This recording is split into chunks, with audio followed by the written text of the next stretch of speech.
Well, the University of Mary Hardin-Baylor announced the retirement of a legendary coach Friday evening. 6 News reporter Matt Lively sat with former crew coaches and his players this afternoon for their take. 24 years, 231 wins in 2 national championships. Pete Fredenburg not only started the UMHB football program, but turned it into a D3 powerhouse.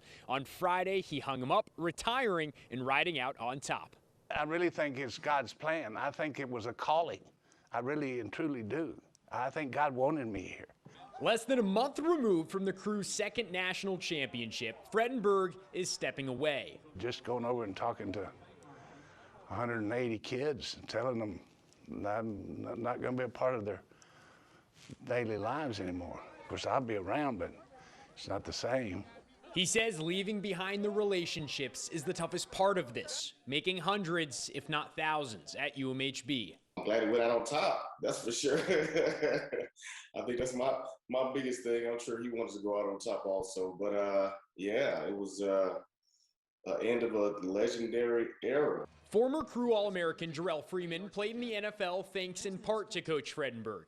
His teammate Eric Schoner hasn't forgotten the lessons from his former coach. But the one thing I learned from Coach Fred is really leadership and how to communicate with all sorts of people from different backgrounds. We really learned leadership, communication, and teamwork, and I think that's all helped all of us alumni with our future careers. Former Gatesville head coach Luke Howard spent more than a decade with the crew.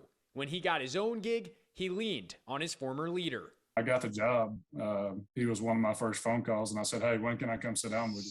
You know, so many opportunities that he gave me and my family, and was so good to us, you know, as a player, as a coach, all the hours we spent together. The 3 players that we interviewed for this story are a part of the Crew Football Alumni Association and are excited to celebrate Coach Fredenburg this upcoming year at an event. In the meantime, the school has announced that Larry Harmon, the longtime defensive coordinator, will take over as the 2nd head coach in school history. Those 3 guys very much support the move. In Belton, Matt Lively, 6 News. Thank you, Matt.